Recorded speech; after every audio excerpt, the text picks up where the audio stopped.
Сайн мэцхан үзэгчтэй Өндрхан телевизээс нэвтрэн явуулдаг Борголтой яриа нэвтрүүлгийн маань анх удаагийн дугаарын зочноор Ардын дуу бүжгийн хаан эдийн чуулгын дуучин Уран цэцэг буюу 2022 оны To Be or Not To Be шоугаар аль хэдийнэ бидэнд танигдсан урнаа маань хүрэлцэн ирсэн байна.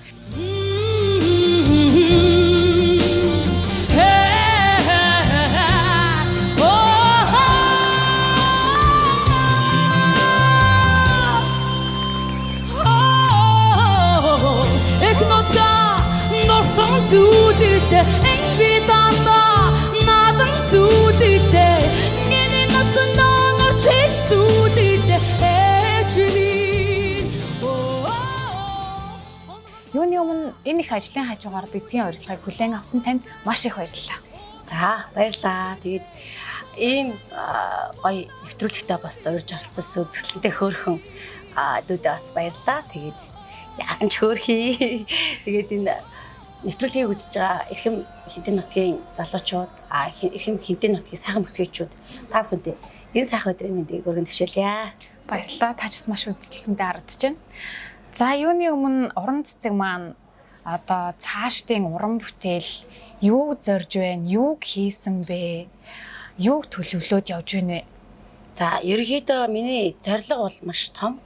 Мэдээж хүн болгон зорилготой ардаа мөрөөдөлтэй байж идэг. Тэгээд мөрөөдөлтөд хүрэхин тулд хичээгээд явж байгаа. Тэгээд өөрийгөө голохгүй тэгээд чөлөөтэй баг нэг ингээд зүгээр сууж чадахгүй хэмжээнд унтахтаа хүртэл бүр ингээд бүтэн унтж чадахгүй хэмжээнд тийм амар юм төлөвлөсөн байгаа учраас энэ их төлөвлөгөөнүүдийнхаа энэ их зорилгоодынхаа баг багаар нь ингээд зорилготой хүрээд баг багаар нь ингээд жаахан шатаар хэлбэл жаахан ингээд алхаад гიშгэ явж байна. Би бас таны шүтэн бишрэгчийн хувьд энэ хүнийхээ бага насны түүх хаан төрж өсөв, бага наснда ямар хөөхөд байв, энэ урлагийн салбарт яг бага наснаасаа хөл тавьсан юм уу, хизэнээс эхэлсэн юм бэ гэдгийг мэдмээр байна л та. Зөв. Яг 2 дугаар ангиас ахвалаад ерөөхдөө урлагийн үйлчлэгүүдээр ороо явдаг гэсэн. 1 дугаар анги дайтер болохоор бас яг тэрийг бол яг бас сандаггүй.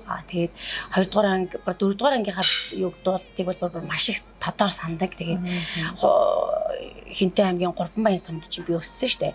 Тэгээд 3 баян сумдаа ингээд дуулсан чи би тухайд ачаал чадлуудаа ээжигээ гээд нэг дуулдаг гэсэн байхгүй юу. Тэгээд тэрийг дуулсан чинь яг өөдөө сараа суужсэн манай Ахмадын баяр болоод тэгсэн чинь нэг ахс амар уйлал тэгснээ шууд урдаа байсан гэл тавхтай идээг ингээл надад өгсөн байхгүй юу. Тэгээд би өөрөө 4 дугаар анги хөгтчихээс юу ч мэдгүй тэр тавхтай идэ надад амар их ачаал дуудлуулжсэн. Яна би их том тавхтай идээг аваад гэртээ харахаар манайх намайг яах вэ? Энийг би яаж нэг юм эвдэхгүйгээр аваад явах вэ гэд би бүр тэрэнд амар ачаал дуудлууд нэг мэцэн гэртээ очицсан. Тэгээ чи хүүе чи хаанаас юу аваад ирсэн чинь намайг ингээд дуулсан чинь ингээд хүн намайг ингээд уйлаад надад ингээд ээжигээ санаад уйллаа гэд би энэ охинд бүр энэ тавхтай эдэг ингээд бидний хүндэтгэж одоо зассан энэ тавхтай эдэг ингээд өгмөр тохойд чи юм ингээд 3 үеэр зассан хэвэн боб мовт ийсэн байхгүй юу. Одоо тэр чинь миний үед чи одоо 80 90-ад оны гэхлээр чинь 90-ад оны одоо нэг хомс үе байсан шүү дээ. Тэгээд тэр үед бол ингээд тавхтай эдэгээр ингээд шагнуулна гэдэг бол яа миний үед бол зүгээр баг би бүр амар том ажил хийсэн юм шиг надад санагдаад. Гэртээ айгу нүүр бардам орж исэн. Тэгээд 4 дугаар ангиас хойш бол одоо яг дуулж байгаа бүх юм аа айгу сайн сандаг. Тэгээд урлагийн яргууд их маш их ордог байлаа. Тэгээд бас нөө сургуулийнхаа юу лээ нэг мессен тэмцээн мэдсэн болдог байсан юм аа. Тэр мэрэнд бас орно. Ерөнхийдөө би хүүхэд байхаас ахуулаад би тас одоо 10 жилээ төгсөөг байхдаа би тасан тоглолтуудыг хийдэг гэсэн. Тэгэл нэг дээр үед чинь ийм зар гэж байхгүй нэг юм цагаан юм даавн дээр бид нар ингээд бичүүлээд ингээд Ширмэн Баатрын охин Уран цэцэг Александрын охин Оюун жаргал гэдэг ч юм ингээд хамтраад ингээд тэрийг ингээд бичээл хурхын соёлын төвийн ингээд үүдэн дээр ингээд томоо даавн дээр ингээд бичсэн зарлал гаргаал анх 8 9 дугаар ангидаа тэгж тоглолт хийж эхэлж ирсэн шүү дээ ер нь л байлаа. За. Тэгэхээр их хөдөлмөрч байсан юм шиг байгаа. Тэгэхээр 4 дугаар ангидаа хүний хүндэтгэлийг хүлээх хэмжээний мундаг хүн байсан байх шүү дээ. Урлагийн салбарт хөл тавьсан гэхээр би яг таны анхны багш, анхны хамт олон гэдэг юмыг асуумаар юм л та. Миний бол сургуулийн дуу хөгжмийн багш бол Дамиа багш байна. Дамиа багш тэгдий. Одоо Спарта үнээл урнаа намайг хөгжмийн багш болгоцсон штэ гэж намайг тэгдэг байхгүй. Хүүхдийг харна. Тойд ч нөө нэг юу гэж байхгүй. Панограм гэж одоогийнх шиг шууд CD мэдэн дээр гэсэн байхгүй. Бид нар кассетэн дээр панорам бичүүлэнгүүтээ нэг Yamaha гэдэг хөгжмийн юм ягаан CD мэддэг гэсэн байхгүй юу? Дискнүүд тэрэн дээр шууд ингэж юугаа бичүүлнэ, панорама бичүүлнэ. Тэгээ панорама бичүүлэхийн тулд багшаага хүүхдийг хардаг, би өөрөө байранд сурдаг. Тэгээд хүүхдийг очиж ингээ хараад асраад ингээд багштай ингээд нэг төв болохгүй тул хүүхдийг ингээ асраад панорама бичүүлдэг байсан. Тэгээд тэр панорамаараа яргууд оролцдог, яргууд амжилттай оролцдог. Тэгээд ерөнхийдөө бол багш юм бол манай Өмнөд Эр сумын сургуулийн багш нар бас орно. Манай 3 баян сумгийн багш дуу хөгжмийн багш нараас орно. Тэгээд 10 жилээ төгсөөд би ч бас Багнуурын соёлын төвд бас жил гараа ажиллаж байсан ш. Дөнгөж 10 жилээ төгсөөд Багнуурын соёлын төв шалгуулсан чинь 2 дүгээ хардаг. Тэгээд шалгуулсан чинь тэнцээ. Тэгсэн одоо тэг юу хийх вэ гэхлээр чи нэг соёлын төв чинь нэг дуучны мэрэгжил гэсэн юм байхгүй. Давхар ажил юм. Тэгээ кассан дээр очиод одоо тэгээд нэг юм дөнгөж харахад нэг билетийн касс идэг штэ. Дөнгөж 10 жилээ төгсөөгч штэ. Тэгээд касс хийгээд давхар хажуугаар нь үйлчлэгч юм. Үйлчлэгч хийгээд хажуугаар нь дуулна. Тэгээд дуулахын тулд би үйлчлэгч хийгээд кассын ажил хийдэг гэсэн. Энэ мэтлэнгээс одоо ингээл эргээд хараад тахлаар ямар их хөдөлмөрч байсан, ямар их хүн надад бас ямар их итгэл төрүүлдэг байсан. Яг энэ дуу хоолой одоо миний дуулж байгаа нэг юм сэтгэлээсээ гаргаж байгаа энэ дуу аваа, сэтгэлээсээ дуулж байгаа үг хэллэг хүнийг маш их хүний хайрддаг байсан юм шиг байна. Багш нар маань болон тэгээд Багнуурын соёлын төвийнхэн одоо яг урлагийн замын дуучны мэрэгчлэг бол яг соёлын төвийн хамт олон. Анхны хамт олон бол Багнуурын соёлын төв хамт олон байсан. За та 4 сайхан хүүгийн ээж, цагдаа хүний гэрийн эзэгтэй гэхээр би таны гэр бүлийн талаар асуумаар байна. Та энэ их ажлуудыг уран бүтээлч хүнийхээ ажлын хажуугаар яаж амжуулдаг юм бэ? Гол нууц нь юун та байгаад итг юм бэ? Одоо бид нар ч нэг гэр бүлтэй болоод хүүхдээ гаргаад ирэхлээр эхлээд өөрийнхөө төлөө зорддог. Одоо бид нар чинь тухайд болохоор өөрийнхөө төлөө гэж байгаа боловч яг үнэндээ нэг яг өөрөө яг юу хөсч мөрөөж байгаагаа бас тухайн үед мэдэхгүй ажиллагээл мөнгө олж ивэл би ингээл өөрөө дуулж лээвэл болоо гэсэн хандлагатай байсан бол гэр бүлтэй болоод анхны хөлт гараад эхлэнгүүт ерөөсөө хүсэл мөрөөдөл ерөөсөө үр хөвгтийн эрүүл сарвал өсгөж зөв хүн болох төлөвшөл дээр амар их анхаардаг болчтой юм билээ. Тэгээд анхны хүүхд маань хүү төрөөл, хоёр дахь маань дахиад хүү төрөөл, хоёр дахь хүү маань намайг гисэнд жирэмсэн байхад одоо гэр бүлийн маань одоо оюутан болоод одоо цагтаагийн курст одоо оюутан бол явжсэн байхгүй. Тэгэхэд бас хоёр дахь хүүгээ ингээл одоо жирэмсэн байгаа мөртлөө ажиллаа гээл хүүхдээ асраал дахиад 3 дахь хүүхд гарахад бас л 3 дахь хүүхдээ гаргаад ажиллаа гээл ингээл амьдралын төвшин хүн нэг зоригтой гэдэг чинь зориг байгаад хүсэл мөрөөдөл байх юм бол алхам алхмаар хүн дээшилж идэг. Тэгэхээр ингээл нэг хүүхэдтэй хахад амьдрал ямар байсан, хоёр хүүхэдтэй хахад амьдрал ямар байсан, 3 хүүхэдтэй болоод ирэнгүүт бүр их хариуцлага өрн тий. Энэ 3 хүүхдийг одоо хоолтой хоолгүй байлгах хэрэгтэй мүү үгүй мүү гэж бүр хичээх болно. Тэгээд за 4 хүүхэдтэй болонгод өшөө бүр хичээх хэрэгтэй гэж одоо ингээл хүүхэд ингээд гарах тусам хариуцлага ээж аваа хариуцлага амир хийх хэрэгтэй. Тэр тусам миний завгүй байх одоо өдрүүд амир хийхсдэг. Тэгээд тэр завгүй байх хажуугаар яалчгүй хүүхэд тахаасаа ахвал дуунд дуртай байсан учраас одоо яг энэ урлагийнхаа дууныхаа амиг хийж байгаа юм л да. Магадгүй манай урлагт одоо яг ингээд амар хайртай мөртлөө дуртай мөртлөө яг ингээд амьдрал зохиогоод тэгээд ингээд дуртай юмнасаа ингээд амьдралын ирэхээр хөсөн өсөөгөө ингээд нэг холдсон хүмүүс бас байдаг штэ. Одоо миний хувьд болохоор одоо холдох боломж байсан. Гэтэл нэг гэр бүлийн хажууд маш сайн дэмжиж байгаа учраас одоо холдоогүйгээр одоо хүртэл орон бүтээлээ хийгээд гэр бүлдээ цаг зав гаргаад хүүхдүүдийнхаа хүмүүжил хүмүүстүүдийнхаа төлөвшөл одоо би бол өөрийгөө нэг тавхан альсан шүү дээ. Нэгт өөр хүүхд маань, хоёрт гэр бүл, гуравт нь би гэж явдаг болсон гэрээнд одоо зарчим. Урд нь бол би л гэдэг байсан. Одоо бол тийм байха байсан. Тэгээд ямар ч гэсэн мөрөөдөлтэй, зоригтой, сайхан гэр бүл эрүүл сарвал байхад тэгэл бүх юм сайхан байна да. Хүсэл тооцсон хаваа болдгоро боллоо хүлээж мэсэн шүүц ирдгээрээ инэ харин бяцхан дугоол нахаа дидэгнэ Нари ганцхан чамайга би үгинэ. Таны тэр дуулсан манан хэмээх дуу яг таны дуулж та бүр дахин амьлуулсан шүү дээ. Яг тэр дуу. Тэр үеэр та яг хүмүүс яаж хүлээж авах бол гэсэн бодол байсан уу? Хүмүүс бол маш ам сайтай байсан шүү дээ. Яг тэр үеийн шоуны онцлог, тэр үед таны карьер маш их дээшилсэн. Яг тэр үед та хүмүүсийг яаж хүлээж авах гэж бодсон бэ? Та ч гэсэн ерөн сэтгэл ханамж хэр байсан бэ тэр үед? Ерөнхийдөө би мананг бол урд нь дуулдаг л байсан. Урд нь 2 жил мэл урд нь 2 3 жил ч юм уу дуулдаг л байсан. 18 оноос би дуулж л байсан.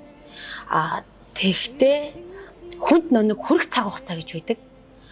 Тэр дуу яалчгүй миний нөнөг бүр хаанаас нь ч төгсгөлөөс нь ч хаанаас нь студиэс нь ч дуулахад өөрийн болсон нэг дуу гэж байдаг шүү дээ. Тийм дуу.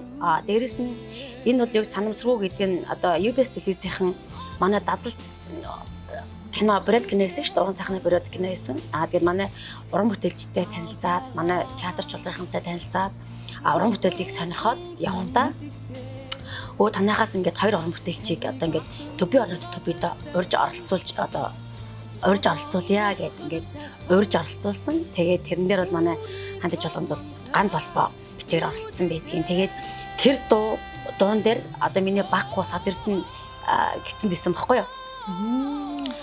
Тэгээд яг нэг хүрх юм одоо цаг хугацаагаа ирээд л цаг хугацаан дээр ирээд л одоо тэр дуу маш олон хүнд хүрсэн баг. Дээрээс нь би одоо нэг өөрийн болцсон уран бүтээл нэг арай нэг өөр болсон баг. Дээрээс нь нэг юм тайзан дээр олон жил амьдарч байгаа хүн бас нэг юм өвөгдөлтөй болчтой юм шиг байгаа юм. Тэгээд бас нэг юм янз янзын юм бас байсан баха. Тэр үед миний бүр амар ац. Тэр яг дуулалт бол миний амар азтай. Маш азтай өдөр. Тэр манан дуу намайг бүр яг маш 2 жил баг л хэлэхэд 2 3 жил намайг хоолтой манд байлгаж байгаа. Би одоо хүүхдээ гаргаснаас хойш жирэмсэн байгаас ахуулаад одоо хүртэл би ажилдаа орж амжааг байгаа. Декреттэй байгаа. Урд нь чи би хүүхдүүдээ сартай 3 сартай байхад нь ажилдаа орчдөг. Бидрийг төрж болохгүй гадагшаа дотчоо тоглолтод явах гэдэг нь төрж болохгүй гэж би чинь том гэзтэй жирэмсэн хаашаа агын боройд руу ингээл хүүт нойтон одоо бүхэл үед өвөл 100 гээл бүхэл үед явдаг байсан. Тэгээд энэ удаагийн хамгийн баг төрөлтөн дээр баг хүү дээр олонгууд ер нь жоохон амрыг хаандажуулах тасралтгүй 16 17 жил тасралтгүй ажилласан байгаа. Би ганц завсарлагаа авахгүйгээр дунд нь ямар ч завсар авахгүйгээр 17 жил ажилласан байсан. Тэгээд одоо энэ удаа жоохон өөрийгөө гоё амрааж хувь хүн дээрээ жоохон хөгжил хийж тий гэр бүлдээж тэр уран бүтээл дээр ч гэсэн гоё өөрийгөө хөгжүүлэе гэж бас зорьсон жил байсан учраас одоо хүртэл ажилдаа орж амжаагүй. Тэгээ манд бол намайг үнэхээр 2 3 жил ажилгүй байх хугацаанд маань маш их хоолтой болгож өгсөн, маш их танилтай, маш их одоо нэр хүндэт болон маш их газар одоо намайг ингээд нисгэж өгсөн доо. Ерөнхийдөө тухайн үед би одоо нэг UBS-ийнхнийг ирээд балгаах баяр захиалгын төлч ирээд одоо уран бүтээл сонсоход би тухайн тайзан дээр чулаахаа тайзан дээр мананг дуулсан байдаг байхгүй юу? Тэгсэн чинь би мананг дахиж дуулмаар байна. Би мананг дахиж одоо шоун дээрээ дахиж сонсомоор байна гэж мананг өөрөө санал болгож дуулсан.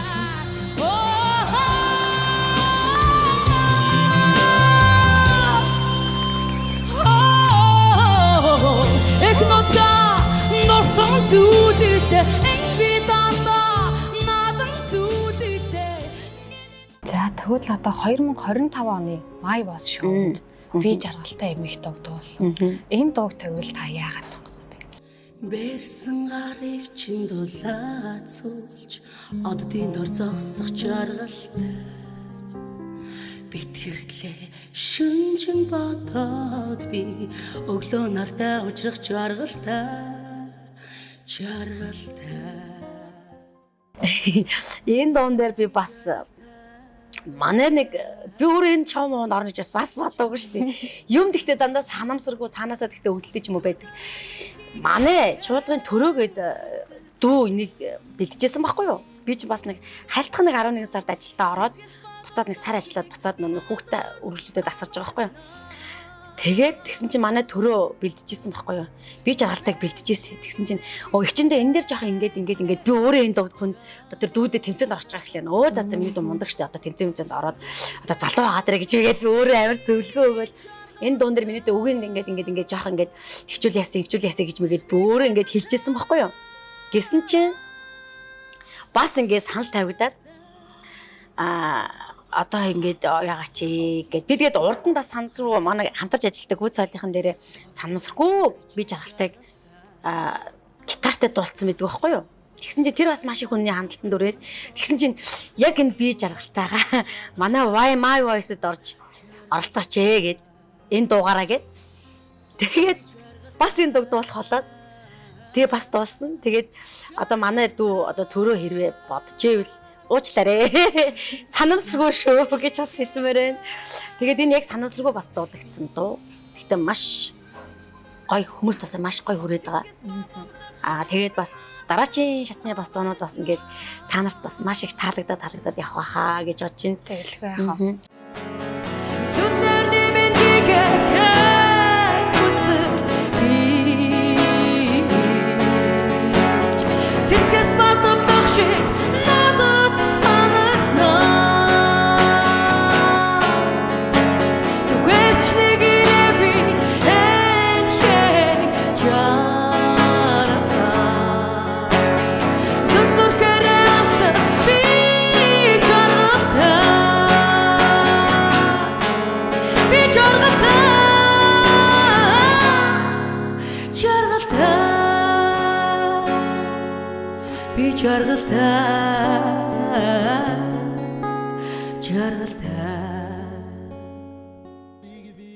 Таны аав бас урлагийн хүн. Та аавынхаа нэг сайхан бахархав штэ зан яриач. Бид хуваалцаач. Өсөх насан дээр бол ааваас хол өндө өссөн шүү дээ.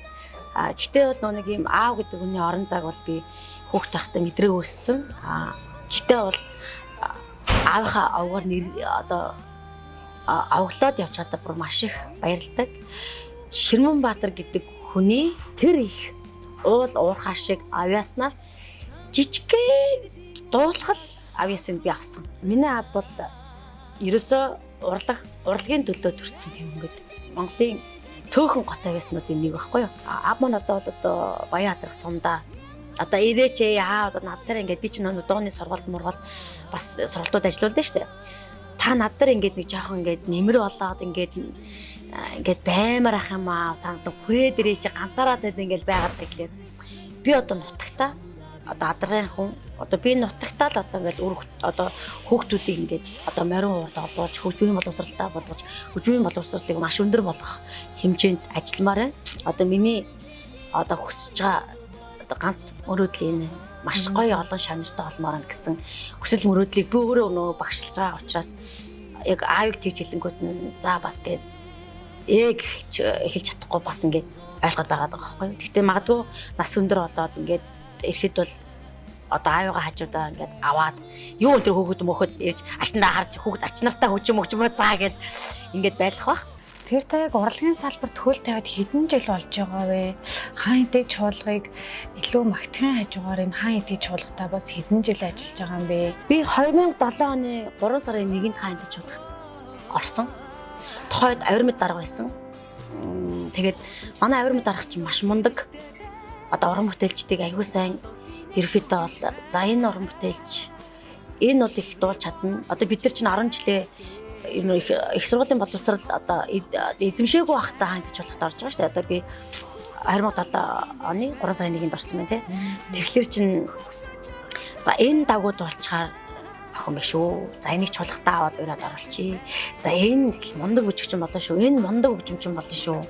Заавал сургууль төгсөн байхалгүй. Эний өөрөө одоо тий удам нь их сайн юм байна. Ширмэнбаатар ч манай хаан эдээ чуулгахтаа тий нур захны өдөр даач байсан, хөгжмийн багш байсан.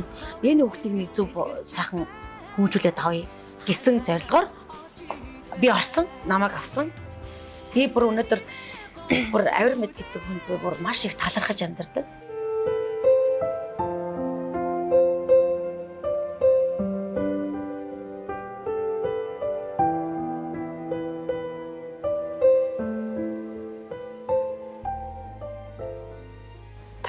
хүртэл ер нь хэдэн бүтээл туурсан бэ? Бие даасан тоглолтын тоо байдığım уу? Тэрнээсээ дэлгэрэнгүй хуваалцвал тайзны хэмжээнийх болохоор 2 байдаг. Ерөнхийдөө бол яг VIP маягаар юм уу, эвентүүдээр юм уу ингээд тоглох юм бол, тоолох юм бол одоо 7 8 байдаг юм лээ. 2005 оноос хойш. Гэхдээ энэ дотор сумдын болон аялын тоглолт бол ороогүй. Би ч одоо Хинтээ аймаг тоглолтоо хийсэн бол Улаанбаатар руу очиж тоглолтоо хийчихнэ. Жил бүр 2 тоглолт идэв гэсэн их чинь. 8 сард өөрийнхөө төрсөн өдрөөр нэг тоглолт идэв гэсэн. 3 сард болонгууд ээжүүд эмэгтэйчүүдэд зориулаад ээжүүд октодод зориулаад ээжтэй би хайртай гэд дандаа ингээ ээжтэйгээр тоглолт үздэг тийм тоглолтыг зохион болдог гэсэн баггүй мартаар. Одоо тэр тоглолтыг хүмүүс маш их асуудаг.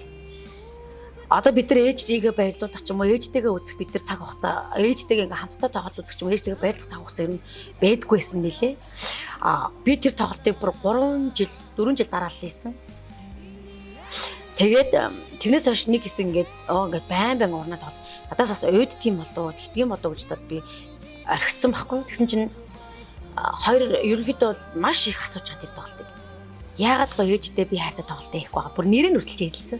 Яагаад ээжтэй би хайртай тоглолтоо хийхгүй байгаа юм би урнаа гэх мэтлэн асуудаг. Тэгээд за би ч одоо нялгойтай байна тийм байна. Одоо том юм зорж байна. Гой том тоглолт хийнэ гэл хүн яваад идэм юм том зорилго тавьчаад тэгхгүйгээр багаар хүнд өөрийгөө тий урнаа аймад байгаа шүү. Урнаа жоохон ч гэсэн хийгээл яваад байгаа шүү гэсэн юм юугаа өгөөдлөх хэрэгтэй мөлий. Хайрлаад байна чамаага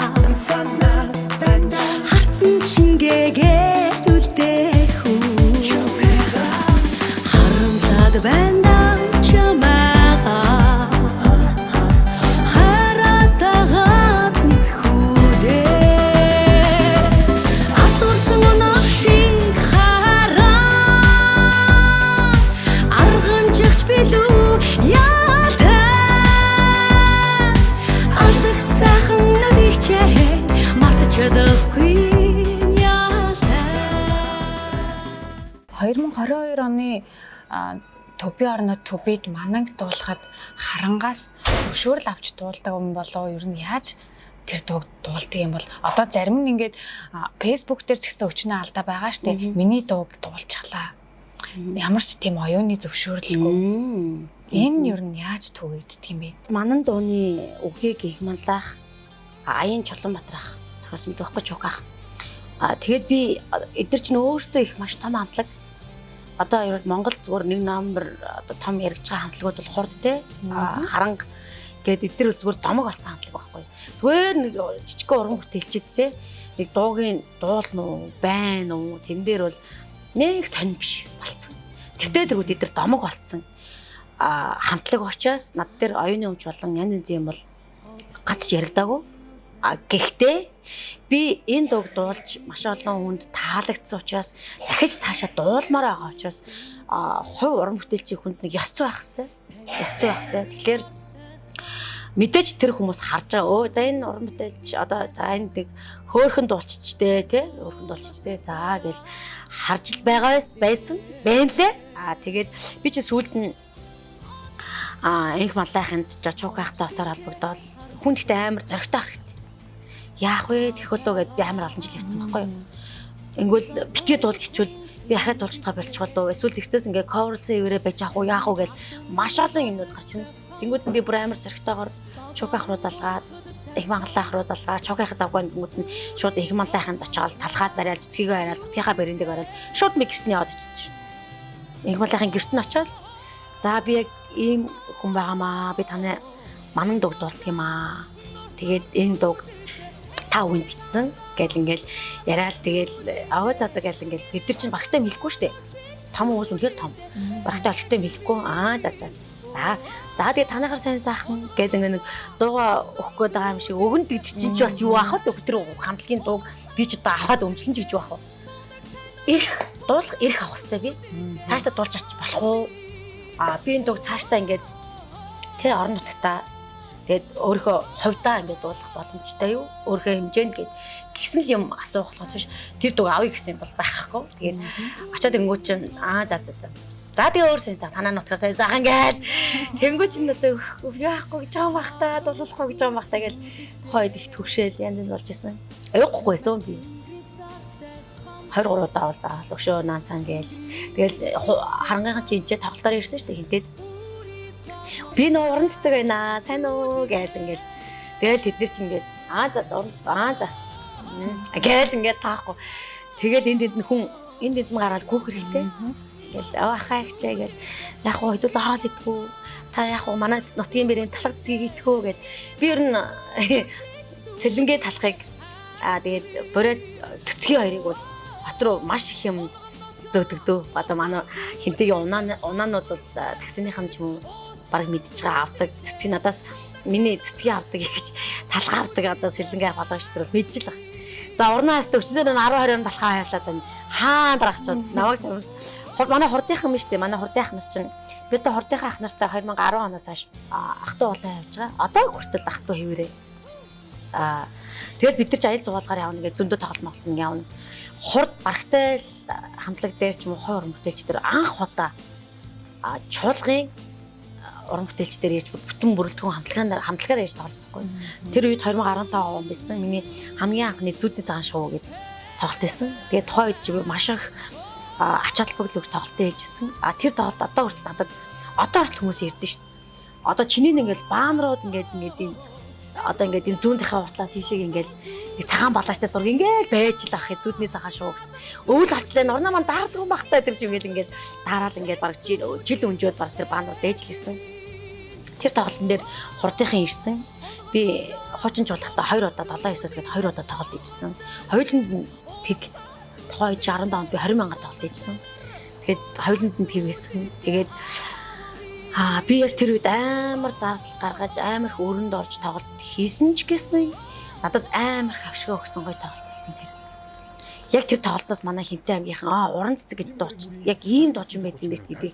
Анх сонсон хүмүүс одоо хүртэл сонсоо явж байгаа. Одоо хүртэл урнагийнхаа дог сонсно гэдэг тухайд үзчихсэн хүмүүс одоо хүртэл урнагийнхаа дог сонсно гэдэг үзээ явж байгаа. Тэгээд тэгэхээр хүнд амар гоё нэг чинслээсээ хандаад өөрөө хайр тэгээд түгэж бүх юм дээр чинслээсээ байхад буцаагаад ирэх хайр маш томоор ирдэг. Тэгэхээр би одоо Монголын домог болсон 2 ах нартай хамтлагийнхантай хурдынхантай харангийнхантай гэдэг энэ тэнцээ ах トゥ нар ингээ явж байна. Тэгээд сая харангийнхаа ирээд тоглохдоо манай танаа театрын тайзнаас гарсан хаан гэж манай танаа уран цэцэг манай манан дог маш олон хүн зүрхсэн. Тэгээд 5 сая гаруй хүний үзэлттэй болсон явж байгаа. Тэгээд энэ манан дууга урнаадаа зориулж дуулъя гэд бүр зориулж надад дуулж байсан тоглолтоор. Тэгэхэд барагтай манай ах нар бол бас тэгж үуч хэлэхэд бол ховор штэ. Тэгэл хилээд болгоод би бүр омгшоод гой санагдчихсан. Одоо энэ л миний нэр ууггүй асны хөдөлмөр энэ л юм байна. Гэл одоо тэгээ манангаад ичгдээтэй гой толлоо гэж.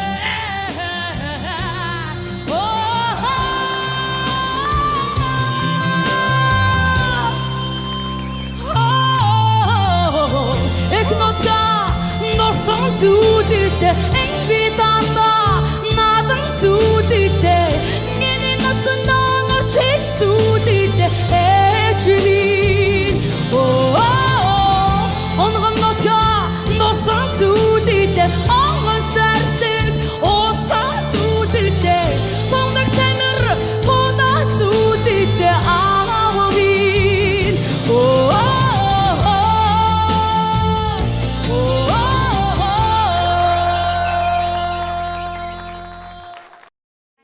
Хоёлаа нэвтрүүлгээ жаргая. Таныг яриад бол амар хэм яриад байгаа юм байна тий. Таныг гэр бүлд хамгийн сайн сайхныг хүсье. Урлагийн охин тэнгэр Янжинлан бурхан таныг ивэж таны сэтгэлийн оюун бед тань онгод хиймрээр дүүрэн яваасай гэж би чин сэтгэлээсээ хүсэж байна. Урилгыг минь хүлээн авсан танд маш их баярлалаа. За маш их баярлалаа. Тэгээд ерөнхийдөө ингээд ам халаад ингээд ерөнхийдөө хүмүүсээ асууж байгаагүй би ердөө урд нь ярьж байгаагүй ч юм уу сэдвүүдийг маш их ярьлаа. Тэгээд маш их гой асуултыг бас асуулаа.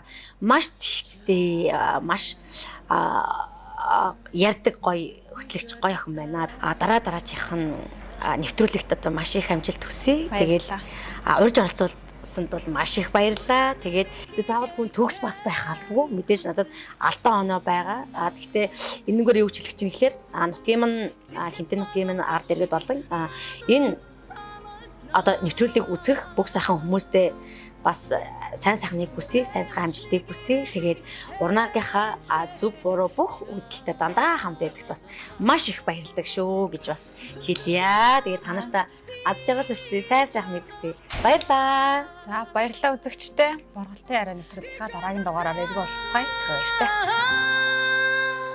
Жаргалтай гараад ирэхийг чинь би хараад догтлон баясах хичнээн жаргалтай галга шууд ганганхийг сонсоод хаврын үнээр зогсох жаргалтай би жаргалтай